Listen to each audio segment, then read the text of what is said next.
Present perfect tense के सबसे पहले affirmative structure subject plus has have plus third form of a verb past participle plus object. Third form को past participle भी कहा जाता है।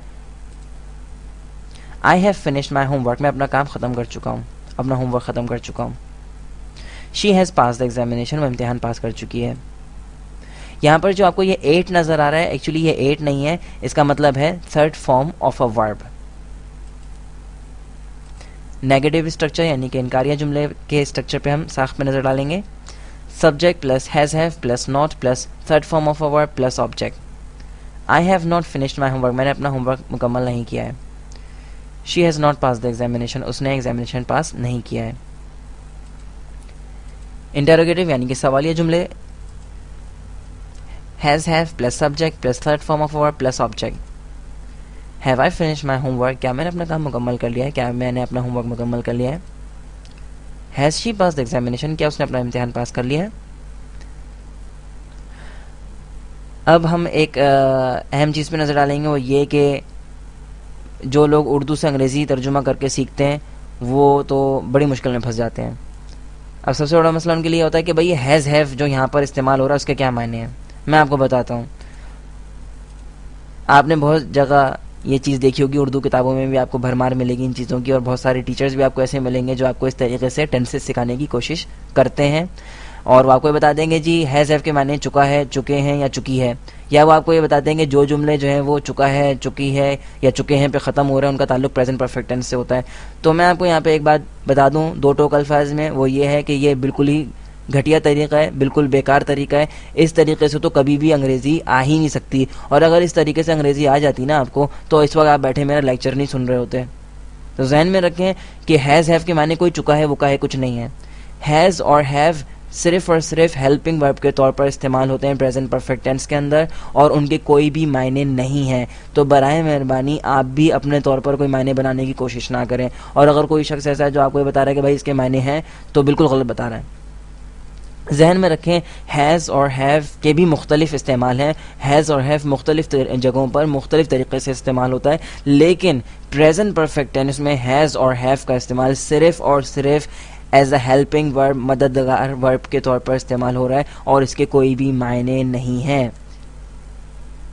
तो बराए मेहरबानी चुका है, चुकी है को छोड़ दें और प्रेजेंट परफेक्ट टेंस के इस्तेमाल पर नज़र डालें। और इतनी देर से मैं यही बताने की कोशिश कर रहा हूँ आपको कि प्रेजेंट परफेक्ट टेंस किस तरीके से इस्तेमाल होता है। तो आप भी उसी चीज़ पर अपने जहन को लगाइए, और ये चुका है और चुकी हैं और चुके हैं इसका ताल्लुक प्रेजेंट परफेक्ट टेंस है, बिल्कुल बेतुकी बात है, इसका हरगिज़ इसका किसी चीज़ से ताल्लुक नहीं है। ये उर्दू की चीज़ है, ये उर्दू से इसका ताल्लुक है, अंग्रेज़ी से इसका ताल्लुक नहीं है। इसको देखकर हो सकता है शायद थोड़ी बहुत अंग्रेज़ी आप बोल लें, लेकिन जहन में रखें कि आगे चल के आपको बे इंतहा जो है वो परेशानी का सामना करना पड़ेगा। अब हम नज़र डालेंगे शॉर्ट रिप्लाइज यानी कि मुख्तसर जवाबात पर। Number 1 A, have you seen the movie Titanic, क्या तुम टाइटैनिक मूवी देख चुके हो। B, yes I have, a short reply. तो यस आई हैव जो है वो एक शॉर्ट रिप्लाई है, और आपको मालूम है कि हम शॉर्ट रिप्लाइज जो है वो हेल्पिंग वर्ब्स से ही बनाते हैं, यानी कि जो हेल्पिंग वर्ब जिस टेंस में इस्तेमाल होता है उसी हेल्पिंग वर्ब से जो है वो शॉर्ट रिप्लाई बनता है। Example number 2 A, has your brother clean the room, क्या तुम्हारे भाई ने कमरा साफ़ कर लिया है।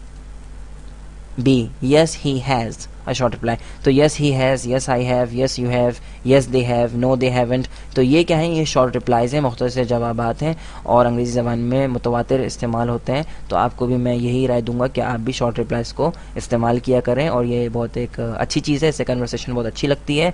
बजाय इसके कि आप मुकम्मल जुमला इस्तेमाल करें कि yes I have seen the movie Titanic, आप सिर्फ सिंपल सा कह दें यस आई हैव और नो आई हैवेंट। अच्छा जी, एक्सरसाइज सॉल्व करना बिल्कुल भी मत भूलिएगा। बहुत सारे स्टूडेंट्स को मैंने देखा है, और मैं अपने स्टैटिस्टिक्स देखता रहता हूँ, एनालिटिक्स देखता रहता हूँ अपनी वेबसाइट के लोग किस तरीके से उसे इस्तेमाल कर रहे हैं। और मैंने ये चीज़ नोट की है कि लोग सिर्फ क्या करते हैं, स्टूडेंट्स आमतौर पे करते हैं कि वो लेक्चर सुन के जो है वो बस ख़त्म कर देते हैं, फ़ौरन लेक्चर सुनते हैं और दैट्स इट, और वो एक्सरसाइज सॉल्व नहीं करते। मैं आपको एक बात ये बताना ज़रूरी समझता हूँ कि बगैर एक्सरसाइज सॉल्व किए आपको कैसे पता चलेगा कि आपने क्या सीखा इस लेक्चर से। तो एक्सरसाइज सॉल्व करना बेनतहा ज़रूरी। जब आप एक्सरसाइज सॉल्व करेंगे तो उसमें जो गलतियाँ निकलेंगी फिर आपको पता चलेगा कि आपके अंदर क्या क्या जो है वो समझने में गलती आई है।